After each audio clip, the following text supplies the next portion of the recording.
एक राजकुमारी ने बताया कि किसी स्त्री का पति अगर भैंसा बन जाए तो उसे क्या करना चाहिए।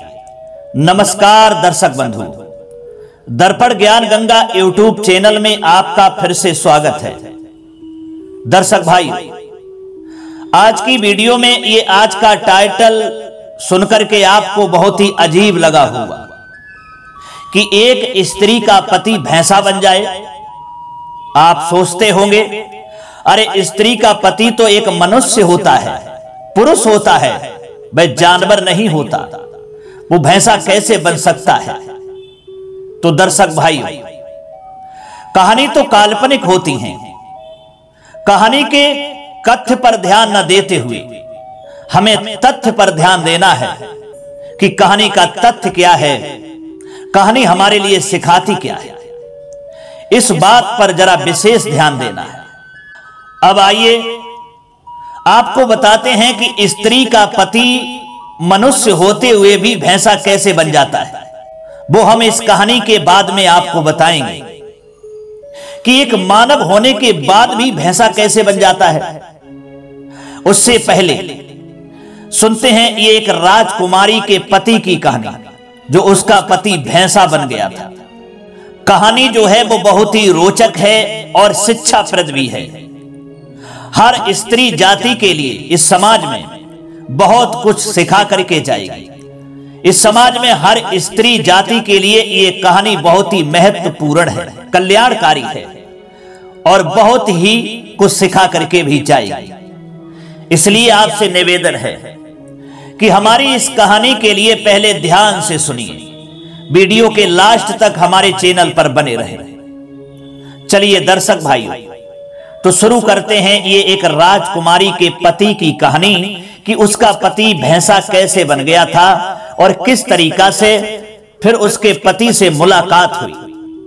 दर्शक बंधु, प्राचीन समय की बात है कि एक देश में एक राजा राज्य करता था, जिसके 1600 रानियां थीं, पर उन 1600 रानियों में से केवल एक ही बेटा था। उसका जो बेटा था वह बहुत ही सुंदर था। राजा अपने इस बेटे की शादी किसी ऐसी राजकुमारी से करना चाहता था जो उसके बेटे के जैसी हो, सुंदर हो, सुशील हो। बंधु, इत्तेफाक से एक और राजा भी था, उसके भी 1600 रानियां थीं और एक बेटी थी। यानी 1600 रानियों में से उसके एक ही बेटी थी और कोई संतान नहीं थी। उसकी भी वह राजकुमारी जो बेटी थी बहुत ही सुंदर थी। उस राजा की भी उतनी ही इज्जत थी कि जिसके यहां बेटा था उस राजा की इज्जत थी। जिस राजा का लड़का था उस राजा के पास एक बहुत ही अकलमंद और वफादार तोता था।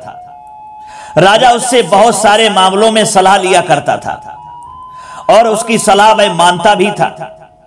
कोई भी जटिल समस्या अगर सामने आ जाती और उस समस्या का समाधान यदि राजा से नहीं होता था, उसका हल यदि राजा से नहीं निकलता था, तो वह तोता से ही सलाह लेकर के उस समस्या का समाधान करता था।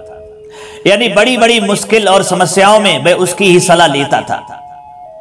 बंधु, यही सोचकर इस समय भी उसने अपने तोते को बुलाया और उसने अपनी इच्छा बताई। उसने उससे जाने के लिए कहा और कहा कि हमारा जो बेटा है वह बहुत ही सुंदर है और हम अपने बेटे की होने वाली बहू भी सुंदर ही चाहते हैं, लेकिन हमारे बेटे के लिए ऐसी सुंदर राजकुमारी कहां मिलेगी, जरा तुम ढूंढ करके आओ और वैसी ही हमारे बेटे के लिए बहू ढूंढ करके आना, जैसी हम अपने बेटे के लिए चाहता हूं। भाई, तोता जो था वह राजी हो गया।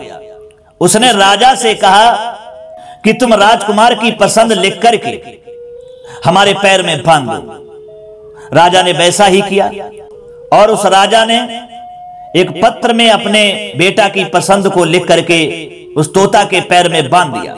तोता वहां से उड़ चला। वह एक पड़ोसी देश में पहुंच गया जहां बहुत भारी बारिश हो रही थी, सो उसको एक जंगल में शरण लेनी पड़ी। उसको एक पुराना खोखला पेड़ मिल गया था, जहां उसको लगा कि वह जगह उसके आराम के लिए बहुत ही अच्छी रहेगी। बंधु, जैसे ही वह उसके अंदर जाने के लिए उड़ा तो उसके अंदर से एक आवाज आती है। आवाज ये आती है कि अरे तोता, तुम अंदर नहीं घुसना, नहीं तो तुम अंधे हो जाओगे।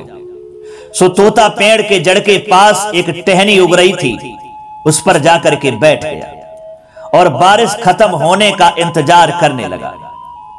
इतने में उस खोखली जगह में से एक मैना निकल करके आ जाती है और तोते के पास में बैठ गई। दोनों बहुत देर तक बातें करते रहे। इस बीच तोते ने उसको बताया कि मैं कहां जा रहा हूं। मैना ने पूछा, आप कहां जा रहे हो?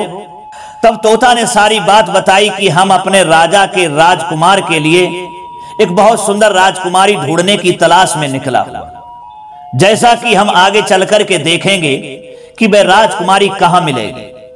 भाई, उनकी यह मुलाकात जो थी वह बहुत ही अच्छी रही। उधर वह मैना भी जो थी अपनी राजकुमारी के लिए, जो अपने पिता की अकेली बेटी थी, बहुत सुंदर थी, वह राजकुमार की तलाश में निकलती है। इस राजा के भी 1600 रानियां थीं। तोता बोला, तब तो हमारा राजा ही वह राजा होना चाहिए जिसके बेटे से उस राजकुमारी की शादी होनी चाहिए। तोते ने मैना को राजकुमार की पसंद भी बताई। सो वे दोनों राजकुमारी के देश चले गए। जब वे वहां पहुंचते हैं तो महल के एक नौकर ने उनको देखा तो राजा को जाकर के बताया कि राजा साहब, जिस मैना पर आप बहुत विश्वास करते हैं वह तो एक तोते के साथ में घूम रही है और आपका जो हुक्म था वह तो बिल्कुल ही भूल गई है। जब राजा ने यह सुना तो उसने दोनों चिड़ियों को मारने का हुक्म दे दिया। महल के नौकर मैना से जलते थे, इसलिए उन्होंने मैना की बुराई राजा से कर दी। दर्शक बंधु, मैना को इस बात का कुछ कुछ पता भी चल गया था। सो वह ऊपर की खिड़की से उड़ती है। उड़ते समय उसने राजा का बेरहम हुक्म सुन लिया था। वह तोता से बोली, आओ, राजा ने हमारे ऊपर झूठा इल्जाम लगाकर हमको मारने का हुक्म दे दिया है। इससे पहले कि राजा के तीर हमको मार डालें, हमें यहां से दूर भाग चलना चाहिए। बंधु, और वे दोनों वहां से फिर उड़ गए। राजा के नौकर उनको मारने गए तो बहुत देर तक ढूंढते रहे, पर उनका कोई पता नहीं लगा सके। तो वह अपने आप को यह तसल्ली देते हुए वापस आ गए कि लगता है उन चिड़ियों को शाही हुक्म का पता चल गया है, इसलिए वे किसी सुरक्षित जगह चली गई। तोता और मैना ने कुछ दिन तक इंतजार किया ताकि लोग इस बात को भूल जाएं। फिर उसके बाद में पुनः वह महल में वापस आते हैं और आकर तोता राजा के दाएं घुटने पर बैठ जाता है और मैना राजा के बाएं घुटने पर जाकर के बैठ जाती है। बंधु, फिर उन्होंने राजा से पूछा, आप हमको क्यों मारना चाह रहे थे? अरे हम तो आपके वफादार हैं। वे लोग हमसे जलते हैं, इसलिए उन्होंने आपसे हमारी बुराई की थी। हम लोग दोनों बड़ी शान वाले उन राजाओं के नौकर हैं जो अकलमंद भी हैं और अमीर भी हैं। ये तोता फला देश के राजा का नौकर है और मैना कहती है कि मैं तो आपकी नौकर हूं। और दोनों के राजा बहुत ही अकलमंद भी हैं और अमीर भी हैं, और दोनों राजाओं के 1600 रानियां भी हैं। उनमें से एक के केवल बेटा है और दूसरे के केवल एक बेटी है। इन दोनों राजाओं ने हालांकि एक दूसरे को कभी देखा नहीं है, पर ये दोनों अपने बच्चों की एक दूसरे के बच्चों से शादी करना चाहते हैं। जानते हो, एक राजा को ऐसी ही बहू चाहिए जैसी दूसरे राजा की बेटी है, और दूसरे राजा को वैसा ही दामाद चाहिए जैसा कि दूसरे राजा का बेटा है। देखिए, हम दोनों उन्हीं दोनों राजाओं के नौकर हैं। भगवान की कृपा से हम लोग आपके राज्य के बाहर एक जंगल में मिले थे और अब ये अच्छी खबर लेकर के आपके पास में आए हैं। बंधु, ये कहकर के तोते ने अपना पैर राजा की तरफ बढ़ा दिया जिसमें राजकुमार की पसंद लिखी हुई थी। वह सब पढ़कर के राजा को आश्चर्य भी हुआ और खुशी भी हुई। पहले तो उसको चिड़ियों पर विश्वास ही नहीं हुआ, फिर वे दोनों का एक सापन देख करके उसे उन पर विश्वास हो गया।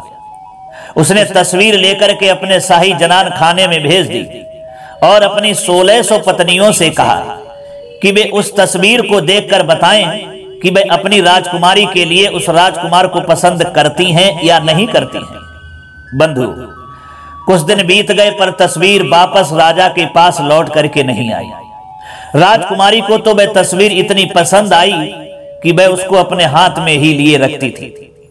खैर कुछ दिन बाद में जनान खाने से जवाब आता है राजा साहब के पास में कि राजकुमार जो है ये सबको बहुत ही पसंद है, अब उसकी शादी जल्दी ही हो जानी चाहिए, क्योंकि राजकुमारी तो इस राजकुमार को देखे बिना नहीं रह पाएगी, वह तो इससे बहुत प्रेम करने लगी है।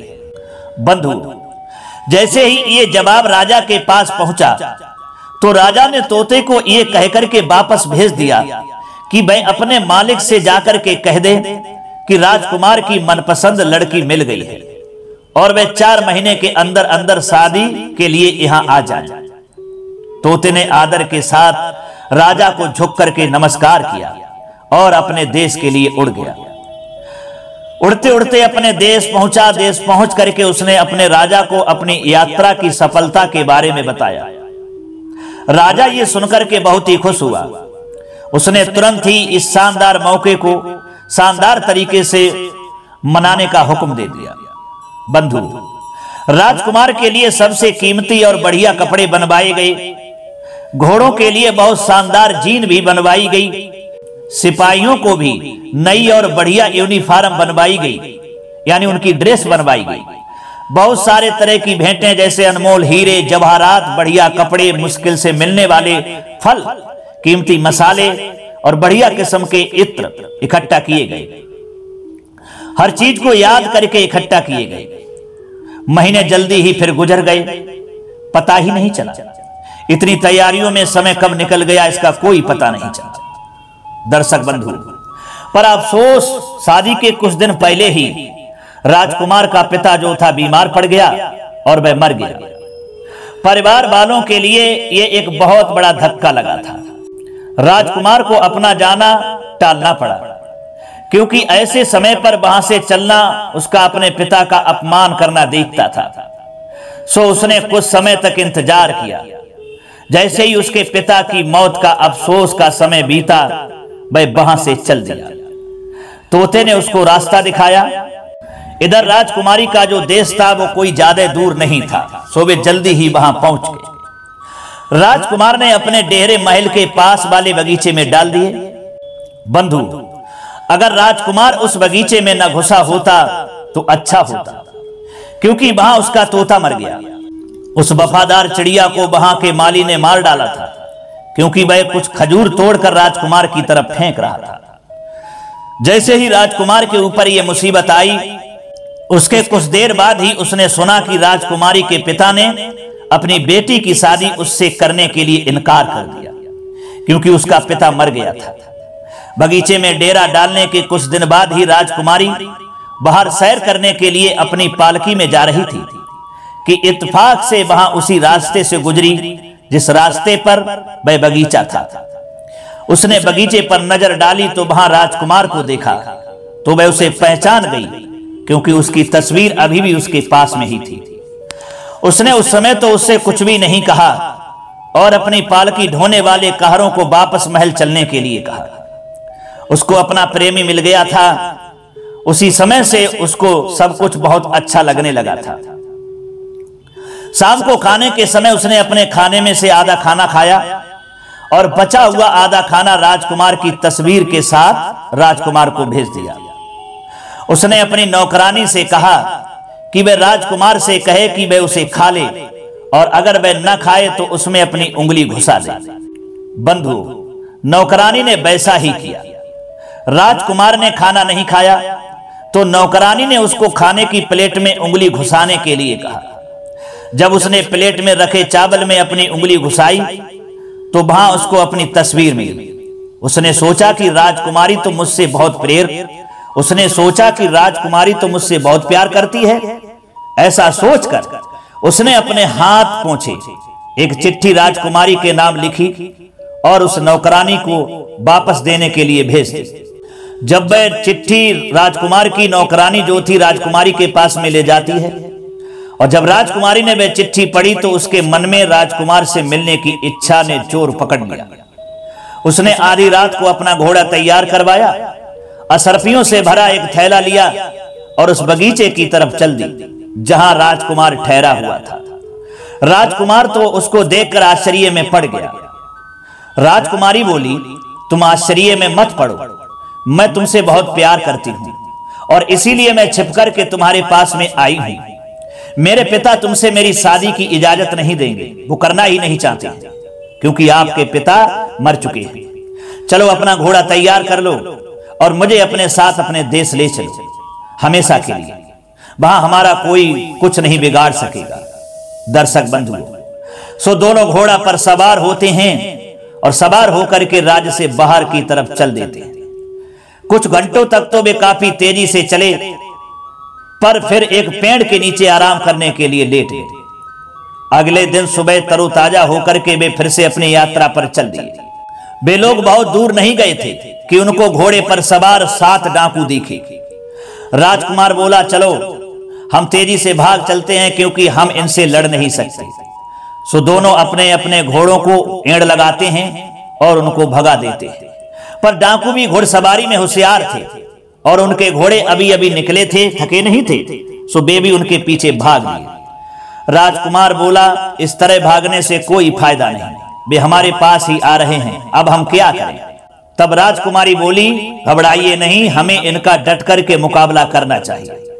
ये कहकर के वह अपनी जीन पर बैठी ही पीछे की तरफ मुड़ गई और एक तीर उन डाकुओं पर चलाया, फिर दूसरा तीर, तीसरा, और इस तरह से उसने 7 तीर चला करके 7 डाकुओं को मार डाला। खुशी खुशी वे अपनी यात्रा पर फिर से आगे बढ़ चले। उस रात वे आराम करने के लिए एक गांव में रुके। उस गांव में एक जिन्न रहता था। जिन्न के एक बेटा था जिसका केवल आधा शरीर था। इसी गांव में राजकुमार और राजकुमारी एक तालाब के किनारे रुक गए। जब वे सो रहे थे तो जिन्न ने अपने बेटे से कहा, तुम जल्दी से जाओ और राजकुमार को तो मार डालो और राजकुमारी जो घोड़े और खजाने जो हैं वो सब हमारे पास ले आओ। बेटा ये सुनकर के बहुत खुश हुआ कि अब उसको खून पीने को मिलेगा। बस उसने अपना काम खत्म किया ही था कि राजकुमारी जो थी वह जाग गई। यानी उस जिन्न के बेटा ने जाकर के उस राजकुमार को मार डाला और जैसे ही मारा तब राजकुमारी जाग गई। उसने चारों तरफ देखा तो उसको अपना प्रेमी मरा पड़ा हुआ दिखाई दिया और एक बदसूरत आधा आदमी उसकी लाश के पास खड़ा था। ये सब देख करके वह डर गई, फिर भी वह हंस करके बोली, अच्छा हुआ तुमने उसे मार दिया, अब तुम मुझे अपने साथ ले चलो और मुझसे शादी कर लो, पर पहले इस मरे हुए शरीर को कहीं गाड़ दो, तब हम यहां से जाएंगे। बंधु, तुरंत ही एक कब्र खोदी गई। उस आधे आदमी ने राजकुमारी को उसे देखने के लिए बुलाया तो उसने कहा, अरे ये तो बहुत छोटी कब्र है, थोड़ी और गहरी खोदो। जिन्न के बेटे ने वह कब्र 1 फुट और गहरी खोद डाली। राजकुमारी बोली, ये तो अब भी छोटी है। जिन्न के बेटे ने कब्र और चौड़ी और गहरी भी खोद दी। जब वह ये कर रहा था कि राजकुमारी ने उसकी तलवार निकाल ली और उसकी गर्दन उसके धड़ से अलग कर दी। वह मर गया। अपना बदला लेने के बाद वह फपक फपक करके रो पड़ी। उसका प्रेमी तो मर चुका था। उसने उसकी लाश ली और उसको तालाब के किनारे तक ले गई। अब वह वहां बैठकर रोए जा रही थी। यह उसके लिए बड़े दुख का समय था। उसको लगा कि वह भी मर जाती तो अच्छा था। जब वह वहां बैठी रो रही थी तो इत्तेफाक से वहां से एक साधु की पत्नी गुजरती है। उसको बहुत दुखी देख करके वह उसके पास रुकी और उससे पूछा, बेटी क्या बात है, तुम क्यों रो रही हो? तब राजकुमारी ने राजकुमार की लाश की तरफ इशारा करते हुए उसे बताया कि मैं इसलिए रो रही हूं, मेरा साथी मर चुका है। तब वह साधु की पत्नी बोली, बेटी धीरज रखो, शायद मैं तुम्हारी कुछ सहायता कर सकूं। तुम तब तक यही इंतजार करो जब तक मैं वापस लौट कर आती नहीं। ये कहकर के वह वहां से चली गई। दर्शक बंधुओं, घर जाकर उस स्त्री ने अपने पति को राजकुमारी का सारा हाल बताया और उससे राजकुमार को जिंदा कर देने की प्रार्थना की।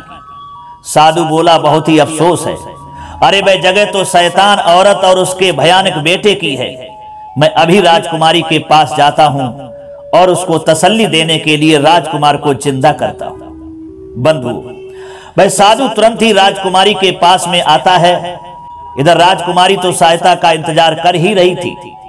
जो साधु की पत्नी उससे वादा करके गई थी, वह साधु जाकर के बोला, बेटी मुझे तुम्हारे बारे में सब कुछ पता चल चुका है और मैं तुम्हारी सहायता करने के लिए ही आया हूं। मैं तुम्हारा राजकुमार तुमको वापस कर दूंगा। उसने राजकुमार की लाश का सिर अपने एक हाथ में लिया और उसका शरीर दूसरे हाथ में लिया और दोनों को जोड़ दिया। दोनों जुड़ गए तो लाश जिंदा हो गई। पहले उसके हाथ पैर हिले, फिर उसने आंखें खोली, फिर ओंठ खोले और फिर वह बोल पड़ा। जब राजकुमारी ने यह देखा तो उससे रहा नहीं गया। वह दौड़कर राजकुमार के गले से लग गई और हृदय से चिपक गई। खुशी के मारे फिर वह रो पड़ी। सबके लिए यह बहुत ही खुशी का मौका था, यहां तक कि उस साधु के लिए भी जिसने उसको जिंदा किया था। दर्शक बंधु, उस रात राजकुमार और राजकुमारी किसी दूसरी जगह चले गए। यहां राजकुमारी की जान बहुत बड़े खतरे में थी। जिस जगह पर वो गए थे उस जगह पर एक जादूगरनी रहती थी। उसके एक बेटी थी। जैसे ही उसकी बेटी ने उस राजकुमार को देखा तो वह उससे प्रेम कर बैठी और उससे शादी करने की इच्छा करने लगी। इसके लिए उसने एक तरकीब सोची। उसने अपनी मां से राजकुमार और राजकुमारी को अपने घर खाने के लिए बुलाने को कहा। जादूगरनी ने उनको अपने घर खाने के लिए आमंत्रित किया। जब राजकुमार वहां दावत खाने के लिए पहुंचता है और उनके कमरों को देख रहा था तो जादूगरनी ने उसके गले में रस्सी का फंदा डाला और उसको एक भैंसे में परिवर्तित कर दिया, यानी भैंसा बना दिया। सारा दिन वह भैंसा जादूगरनी की बेटी के पीछे पीछे घूमता रहता था। जहां वह जाती वह उसके पीछे भैंसा जाता था।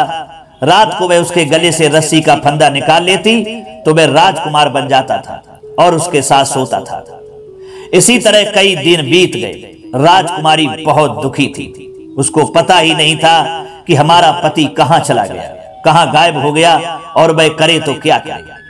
बंधु, कभी वह सोचती कि राजकुमार ने उसको छोड़ दिया है, कभी वह सोचती कि शायद उसका कत्ल हो गया है। जब वह और न सह सकी तो उसने एक आदमी का रूप रखा और उस देश के राजा के पास गई और उससे कोई काम मांगा। राजा उसकी शकल सूरत और बोलने के ढंग से बहुत ही प्रभावित हुआ तो उसने उसको अपना कोतवाल बना करके रख लिया। उस कोतवाल को बहुत सारे घरों के बहुत सारे भेद मालूम थे। उसके नीचे जो सिपाही थे वह बहुत तेजी से काम करने के लिए तैयार रहते थे।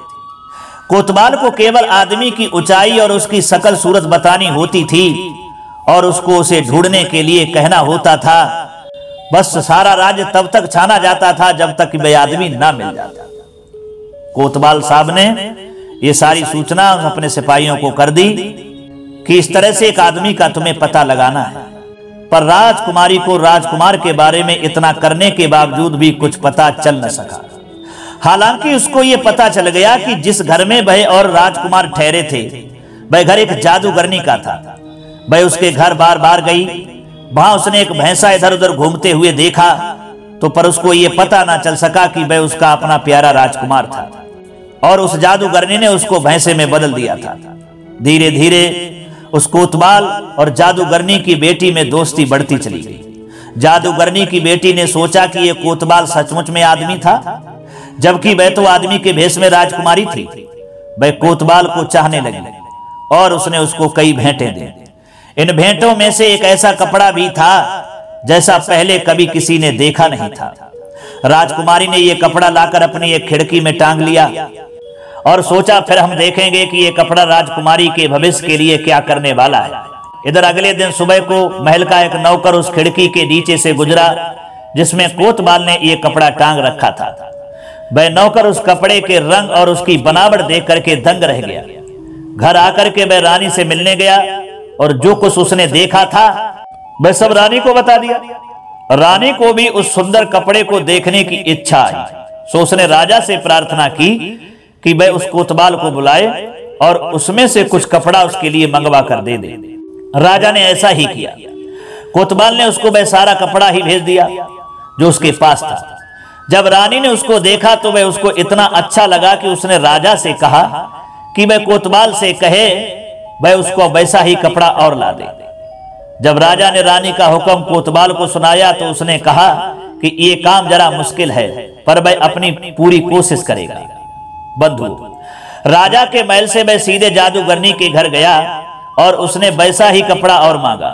तब जादूगरनी ने कहा कि अफसोस भाई, इसमें उसकी कोई सहायता नहीं कर सकती। उसका एक भाई है, वह भी जादूगर है। वह बहुत दिनों पहले वह किसी दूर देश में चला गया था, उसी ने उसको ये कपड़ा भेजा था। कोतवाल ने कहा कि वह अपने भाई को लिखे कि वह वैसा ही कपड़ा और भेज दे। जादूगरनी ने कहा कि वह ये नहीं कर सकती, क्योंकि वहां पर जो भी जाता है वह लौट करके नहीं आता है, उस आदमी को वहां खा लिया जाता है। और अब वहां उसके और शेरों के अलावा और कोई नहीं रहता है।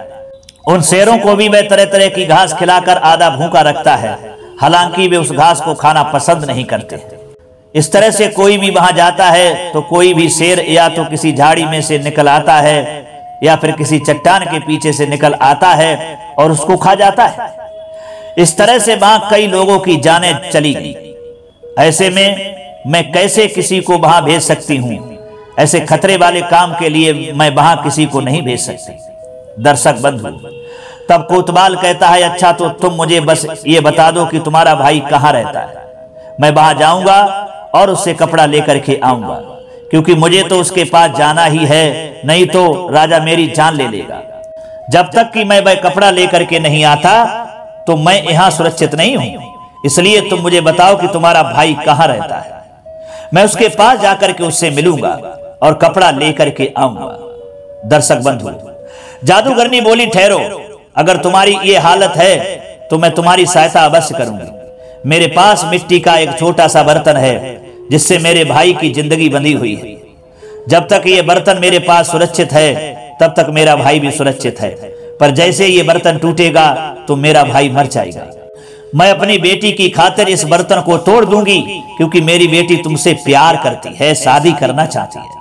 ऐसा कह करके उस जादूगरनी ने मिट्टी का वह जो बर्तन था जमीन पर मार करके तोड़ दिया और बोली, जाओ, अब तुम निडर होकर के जा सकते हो। अब तुम्हें वहां कोई डर नहीं है। वहां के शेर अब चाहे घास खाएं या कुछ और, पर अब वे हर उस आदमी को नहीं खाएंगे जो वहां जाएगा।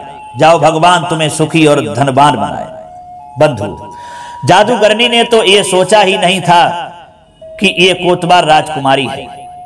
उस राजकुमार की होने वाली पत्नी जिसको उसने भैंसा बनाकर रखा हुआ था, अगली सुबह राजकुमारी ने थोड़े से सिपाही लिए, राजा से जाने की इजाजत मांगी और अपने काम पर चल दी। उस देश में पहुंचकर उसने तुरंत ही जादूगर का घर ढूंढ लिया, जो उसे जल्दी ही मिल चुका था। उसके घर में वैसे कपड़ों के बहुत सारे ढेर लगे हुए थे। इनके अलावा वहां और भी बहुत सारा खजाना भी था।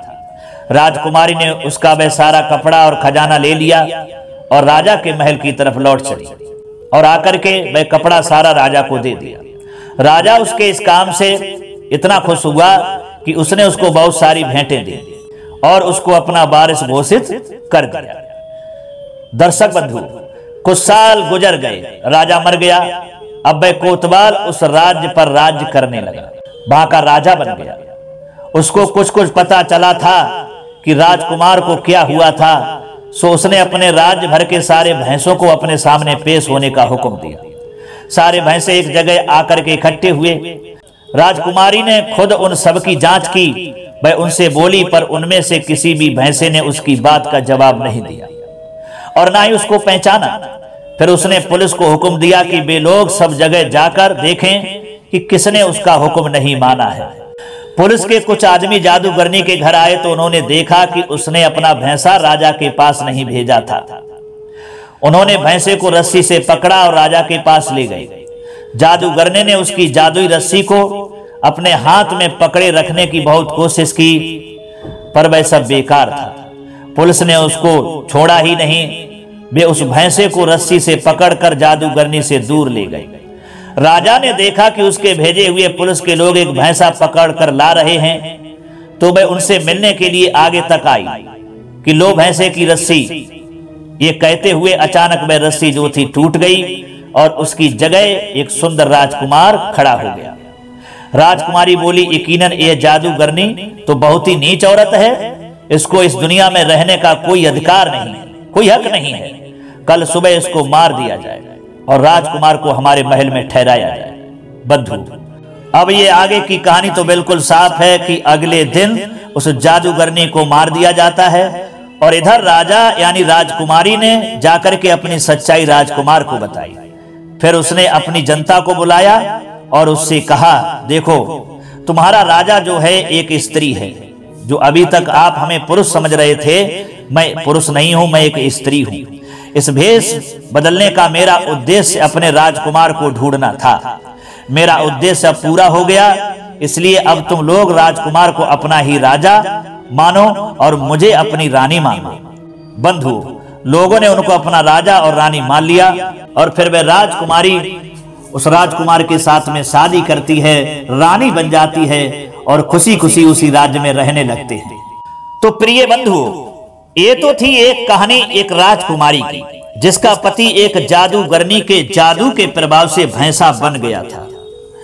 लेकिन अब आपको बताएं कि जो मैंने कहानी की शुरुआत में कहा था कि किसी भी स्त्री का पति भैंसा बन जाए तो पत्नी को क्या करना चाहिए। तो बंधु, यहां पर राजकुमारी ने उस रियल भैंसे की बात नहीं की है। उसका पति तो भैंसा जादूगरनी ने बना दिया था। यहां पर राजकुमारी ने पशु की न बात करके रियल मानव की ही बात की है। राजकुमारी कहती है, मानव जाति के उस समाज की सभी महिलाओं के लिए कि आपका पति मानव होकर के भैंसा बन जाए तो क्या करें। तो बंधुओं, जरा गहराई से सोचने वाली बात है। मैंने शुरू में कहा था कि कहानी काल्पनिक हो सकती है, किसी की भी कैसी भी कहानी हो सकती है। कहानी तो कहानी होती है, उसको किसी तरह से भी तोड़ मरोड़ करके उसे कहानी को पूरा कर लो, परंतु कहानी के कथ्य पर ध्यान न देकर के कहानी के तत्व पर ध्यान देना अधिक मायने रखता है। राजकुमारी कहती है कि जिस स्त्री का पति मानव तो है और उसकी बुद्धि बिल्कुल भैंसा बुद्धि की तरह है, तो ऐसे पुरुष को मानव होते हुए भी एक पशु की श्रेणी में ही गिना जाता है। राजकुमारी कहती है कि जिस प्रकार एक भैंसा जानवर की बुद्धि ठस बुद्धि होती है, जिसे कोई विवेक नहीं होता है, कोई ज्ञान नहीं होता है, जहां बैठाल दिया वहां बैठा है। अब चाहे कीचड़ में बैठाल दो या कहीं पानी में बैठाल दो या कहीं कंकड़ पत्थरों में भी बैठाल दो, उस पर कोई फर्क नहीं पड़ता है। जहां खड़ा है वहीं खड़ा है। किसी तरह की कोई चिंता नहीं कि मुझे कहां जाना है, क्या करना है, रात हो गई है या दिन है, कोई समय का ज्ञान नहीं। तो ठीक उसी प्रकार जिस मनुष्य को मानव शरीर तो मिला है, पर उसकी बुद्धि भैंसा की तरह है, उठना बैठना लेटना सब भैंसा की तरह ही है, जिसके अंदर ना तो कोई विवेक है, ना किसी प्रकार की चिंता कि मुझे क्या करना है क्या नहीं करना है, कि मेरा परिवार है, मेरे बच्चे हैं, पत्नी है, उनके लिए मुझे क्या करना है क्या नहीं करना है। ना कोई समय का ज्ञान है कि मुझे कौन से समय पर क्या करना चाहिए, ऐसा कौन सा काम करें ताकि हमारे परिवार में खुशियां आए, हमारी परिवार के प्रति क्या जिम्मेदारी है, इससे कोई मतलब नहीं है। जहां बैठे बस बैठे, पड़े हैं तो जहां पड़े हैं, जहां सो रहे हैं तो सो ही रहे हैं। अब चाहे वह स्थान बैठने या सोने के लायक हो या ना हो, इससे कोई फर्क नहीं पड़ता। सारे लक्षण एक पशु की तरह ही भरे पड़े हैं। तो ऐसे पति के लिए भैंसा ही कह सकते हैं। दर्शक बंधु, राजकुमारी कहती है कि जिस स्त्री के पति में ये लक्षण दिखाई दें, तो उस स्त्री को घबराना नहीं है, न परेशान होना है, बस सब्र से धैर्य से दिमाग से काम लेना है, जैसा मैंने लिया है। कुछ स्त्रियां ऐसी होती हैं जिस स्त्री के लिए अगर पति शादी होने के बाद उसके लिए ठस बुद्धि वाला मिल जाए, उसके अंदर दिमाग कम हो, ज्ञान नहीं हो, विवेक ना हो, तो वह स्त्रियां कुछ दिन रहने के बाद में अपने पति को छोड़ करके चली जाती हैं। कुछ स्त्रियां ऐसी होती हैं कि शादी के कुछ समय के बाद में कुछ ऐसी घटना घटित हो जाए जिस तरह से उसका पति अपनी बुद्धि विवेक ज्ञान यादाश्त खो बैठे, तो उस समय में स्त्रियां पति को छोड़ करके दूसरी जगह चली जाती हैं। राजकुमारी कहती है, जरा विचार करिए, मैं भी तो अपने पति को छोड़ करके जा सकती थी। अरे उस जादूगरनी ने तो मेरा पति रियल भैंसा बना दिया था। मुझे अपने पति के बारे में कुछ भी पता नहीं चला कि मेरा पति गया तो कहां गया, लेकिन मैंने सब्र से धैर्य से दिमाग से काम लिया। मुझे विश्वास था कि हमारा पति मेरे लिए एक दिन जरूर मिलेगा, वापस लौट के जरूर आएगा।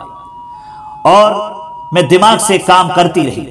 जो भी काम किया मैंने दिमाग से काम किया, और यहां तक कि ही नहीं, हमारे पति को मार भी डाला गया, फिर भी मुझे विश्वास था कि मेरा पति जिंदा होगा और हमें जरूर वापस मिलेगा। मैंने विश्वास नहीं छोड़ा, अपने पति का साथ नहीं छोड़ा, और हर मुसीबतों को, परेशानियों को झेलती रही, और अंत में हमारा पति जो था वह जीवित भी हुआ, और जो भैंसा बना था वो फिर मानव भी हुआ और हमें मिल गया। तो राजकुमारी कहती है, इसलिए इस समाज की सभी महिलाओं से मेरा कहना है, यदि आपका पति किसी तरह से भी उसके अंदर बुद्धि नहीं है, विवेक नहीं है, या है भी तो कम है, या किसी तरह की घटना घटित होने के बावजूद भी आपका पति अपनी बुद्धि को खो बैठा है, मेरे कहने का मतलब है कि जिस पति के अंदर भैंसा बुद्धि है, तो आपको उस पति को छोड़ करके नहीं जाना है, आपको घबराना नहीं है। मेरे जैसे ही आपको धैर्य से, सब्र से काम लेना है, दिमाग से काम करना है, और आपको यदि विश्वास रहा कि मेरा पति अच्छे रास्ते पर आ सकता है, सही हो सकता है, और आप अपने पति को सही करवाने हेतु मेहनत करती रही, परेशानियों को झेलती रही, तो एक दिन आपका पति भी जो अपनी बुद्धि विवेक को खो बैठा है वो सही रास्ते पर आ जाएगा, और आपका पति अगर पागल भी है तो वो सही भी हो जाएगा।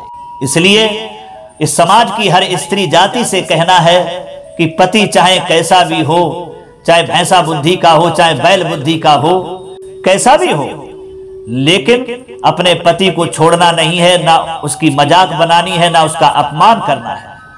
अरे ईश्वर ने जैसा भी हमको दिया है वैसा मेरा ठीक है, बस यही सोच करके अपने पति के साथ रहो, उसका साथ निभाओ, उसकी सेवा करो।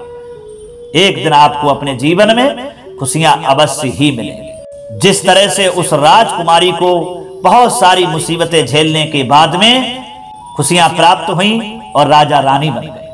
तो दर्शक बंधुओं, अब तो आप समझ ही गए होंगे कि उस राजकुमारी ने किस भैंसे की बात की है जो उसने इस कहानी में सब कुछ बताया है। अगर ये कहानी आपको अच्छी लगी है, पसंद आई है, तो कमेंट बॉक्स में जरूर बताइएगा। फिर मिलते हैं अगली वीडियो में किसी और ज्ञान चर्चा में। इतना समय देने के लिए आप सभी को बहुत बहुत धन्यवाद। जय श्री कृष्ण।